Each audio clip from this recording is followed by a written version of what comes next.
The country, as far as I'm concerned, does not exist. Any country that does not respect the rule of law doesn't exist. You scared you might be killed?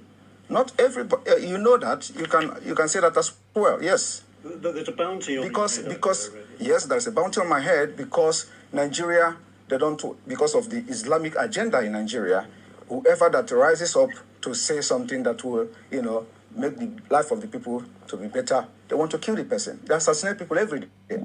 And today you see that there is a video that has been released by a man called Ikenga Imo, when an assassin invaded his house and they wanted to kill him. They are police officers. But if there is no CCTV, they will say unknown gunmen. These are the people that are causing all this crisis in Biafra land. But without that video, everybody has concluded that they are unknown gunmen. Today we have known them. What are the government doing about it? What are the international community doing about it? Every evidences that have surfaced anywhere about CCTV camera, it has always been security agent from the Nigeria state. Nobody is talking about that. That is what we are fighting against. We are defending ourselves and we have armed ourselves to fight Nigeria till the last day. We have done it before. The only difference now is that today we have social media. If social media was there in the 1960s, somebody will do what I'm doing today. In those days, we have a man called Okokondem. Okokondem was broadcasting for Radio Biafra and was propagating Biafra stuff, but because there were no social media, so he would have done even what I'm doing today, I believe so. So this is what will make a difference. And my activities on social media is educating the people, telling them they are right, that you have a right to say no, and you have the right to say yes. Who's funding you and your organization? Biafra people are funding my organization. Not the Tinubu party? I have nothing to do with Tinubu. And it's very funny. A lot of people said Tinubu paid me 25 million. How is that possible? How is it possible? You're denying he did. I don't know who is Tinubu. I have never communicated with anybody close to him. Just like the way they forged the letter. The reason why this letter issued, Nigeria is a criminal country. They breed criminals. And that is what we are fighting against. The reason why the letter on gets sorted out easily and fast was because it was against Finland. And Finland have to officially react to the letter. And the letter went viral. There are so many lies against me out there on social media. Nobody could come and say it is not true. Okay? So and those lies, when they continue to say it and maintain it, it becomes truth when nobody debunk it. You talk about criminals. Do you think the candidates for the presidency are criminals? They are all criminals, yes. All of them. Even Peter Obi? Peter Obi is a criminal. But he's a southerner, isn't he?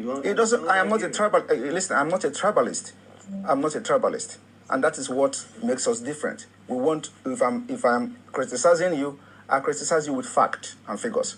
I'm going to tell you how all of them are. Do I explain? One, starting from Atiku. Atiku was indicted in the United States for money laundering. He's a criminal.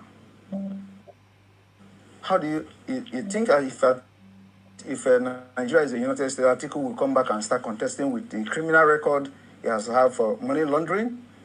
Tinubu was indicted in the United States for drug pushing. The records are there, so it's criminal. Nigeria is being ruled by criminals, and they bring criminals. Peter Obi his name was in Pandora. He didn't deny it. It's also the part of money laundering, international money laundering crime. He has $50 million in offshore accounts. But surely Obi, being a southerner, is on the side of your people. That is the problem. Why must you have somebody the side of my people? That is the dangerous diversity that have brought us this far, because it will never work. Everything about Nigeria is what favors my people. We want a Biafra where everything favors everybody.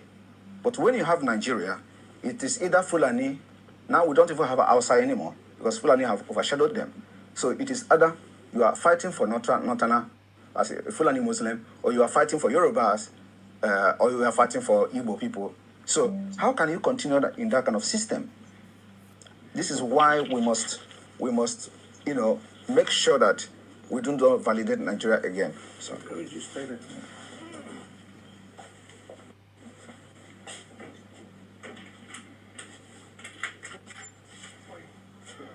Yeah. No, yeah, cool.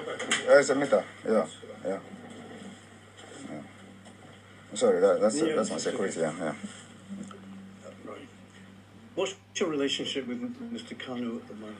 Kano is the leader of indigenous people of Biafra, and I regard him as my leader. Do you talk? Do you have contact with him? Do you? Well, we communicate somehow, but that's a confidential issue.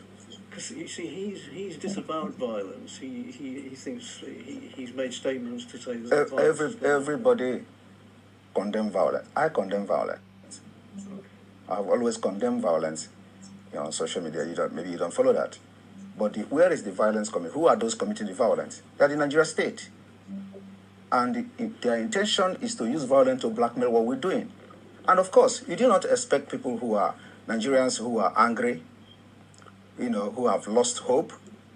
And the next thing you see from them is when you are hopeless, you become violent. So what is happening now is not caused by anybody. It is caused by the system itself. And until we begin to understand that the violence happening in Nigeria is being generated by the Nigeria system itself, we will never be telling ourselves the truth. Are you going to rein in your rhetoric a little bit now? Because How? We're in the election period. You know people hang on to your words, and it can cause some violence, can't it? Well, I don't care. We are already at war. In Biafra side of Nigeria, there is a war going on there, and I don't know why medias are not covering it. Do you see a democratic place where the plane will be throwing bombs to the people? It's war. The villages are getting burnt, houses are getting burnt. Even in Ukraine, where you're going to now, the number of people dying in Biafra land outnumber the people dying in Ukraine. So how do you balance that? And who are doing this? The Nigeria themselves, the Nigeria state. When the military comes to the village, instead of protecting the people, they get angry because they obey our orders and then they start burning their villages. So we don't want to continue like that. We want to have, the only solution to this is the disintegration of Nigeria. And if Nigeria do not disintegrate now, the disintegration later on will be very, very, very chaotic. It will be very hard before international community, if they continue to let us manage this and force people into election in Biafra land, when this time bomb is going to explode, it will affect everyone. One last question. Yeah. Who's going to win the election? Election is not happening in Biafra land. Because you don't want people to vote? Not me. Biafra have decided. I am telling you the fact. There is nothing that will make Biafran's people to go out and vote. This is a life and death matter. We have come a long way. For over 50 years, Nigeria have done all manner of genocide, committed genocide against our people, kill us every day, and you expect us to allow them to continue to kill us, to elect governors that will bring military and militarize our territory? We can't do that again. That's 11 million votes, isn't it? Nobody will vote in Biafra land. I am telling you the fact. It will shock the world. We've made up our mind and we know what we have on ground. Nobody will vote in Biafra land. Even if that undermines the rest of the... It is not undermining, no. This particular civil disobedience is also a democratic process. And I want you to see it in that perspective. When people say, I don't want, it is their choice. And if you think that there are people who want to vote, that are bigger in number, conduct a referendum. As simple as that. For now, we control 90% of Biafra people. 90%. Thank you. Thank you very much. Hello, Biafrans and lovers of freedom. My greetings to each and every one of you. Good morning, I say to you. Good afternoon. Good evening. Good night to some of you, depending on your time zone. Okay, the video you just watched about this great interview by Mr. Simon Ekpa speaks volumes. Simon was able to cleverly defend himself and then push to the world the Biafra question. And then he was able to bring out to the fore the atrocities of the Nigerian government against the people of Biafra. Now, the ball is in the court of this journalist to take Simon's message to the world, for the world to hear our cry. And that is why I titled this video, Simon Ekpa, a Rising Star. This guy is doing a great work for Biafrans. And please, let me make myself very, very clear. I know that there are many Biafrans who are supporting P2B to emerge as the president of Nigeria. And there are also many Biafrans who believe in the sovereign state of Biafra that's nothing to do with the state of Nigeria. Now, let me take us in the question of P2B becoming the president. It is possible that P2B can win the presidency of Nigeria. But my question is very simple. If Obi happens to win the presidency, what will Biafrans gain? What is the gain of the Igbos? Now, number one question. Will Obi give us Biafran sovereignty? The answer is no. Number two question. Will Obi give the people of Biafra referendum? The answer is no. Will P2B give the people of Biafra regional government or a confederation? The answer is no. In fact, Obi have said it in one of his speeches that Nigeria will be an indivisible entity. What does he mean? He have ruled out anything in Biafra. My question again is this the wish of Biafran people? No. At least 95% of Biafrans want a Biafran sovereignty. Okay. Now, let me go back to history and bring out someone like Goodluck Jonathan, who was there before now. When Goodluck Jonathan was the president of Nigeria, did he do anything to change the life of his people? The answer is no. Did he even construct ordinary roads to his own village, Otuoke or Otuoke? The answer is no. Did he even give oil wells contract to his people, Bayelsa indigenous? The answer is no. Did he achieve anything tangible? The answer is no. The only thing he achieved is that an Ijaw man in the history of Nigeria, an Ijaw man has become a president of Nigeria. Just like it will also appear in the history of Nigeria that after the war, there comes a time when an Igbo man becomes a president of Nigeria. There is nothing much we are gaining from it. Now, let us go back to the caliphate. The Fulani Caliphate has become a strong entity as far as Nigeria is concerned. Nigeria is under the Fulani Caliphate. If you believe it, if you don't believe it, it's our own business. Now, let me go back to P2B. If P2B wins, after 4 or 8 years, a Fulani man takes over. We go back to frying pan. If P2B did not win and Atiku Abubakar wins, it means that a Fulani man is still in power. All this Islamization agenda, Fulanization agenda is still on the table. Okay? All these waterways is still on the table. So, if it is Tinubu that wins, Tinubu is not a friend of the Igbos. Of course, his wife had made it open. And then if he rules, second to him, his vice is a Fulani man. So Fulani will rule us forever. We go nowhere. The suffering will continue. With this political arrangement, the suffering Igbos go nowhere. Our only solution, our only option is to stay away from this election, casting of votes, and demand for a referendum. Very simple, peacefully. Nobody should carry any weapon. No, nobody should carry any gun. Stay in your homes, cook whatever you want to eat, and rejoice with your family. Be happy. If a whole region not vote, how can a president emerge? It means that Biafra authority is no more in Nigeria. I mean, it means that Nigerian authority is no more in Biafra. It means that Nigeria has no more authority over Biafra. It happened to Cameroon, when Cameroon was a part of Nigeria.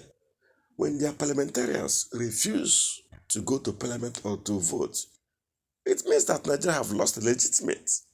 It's just very simple. It's simple arithmetic. And this is not rocket science. Please, my people. Obi's presidency can only usher some infrastructural development, which if his article is there, he will still do more. If Tinubu is there, he will still get it. So there is nothing spectacular that will happen if Obi becomes the president. Will the life of ordinary Nigerians change? Automatically. Obi's presidency will change the life of ordinary Nigerians. But is this what Biafrans want? Biafrans want an independent country where we will excel, where we will fly with flying colors and fly to the apex. Because under Nigeria, A ceiling is above us. We cannot rise above that ceiling. They did to Mr. Ibeto Cement. They clamped down on him. They did to many of our businessmen. Why ask yourself, why don't they patronize Enosi Motors?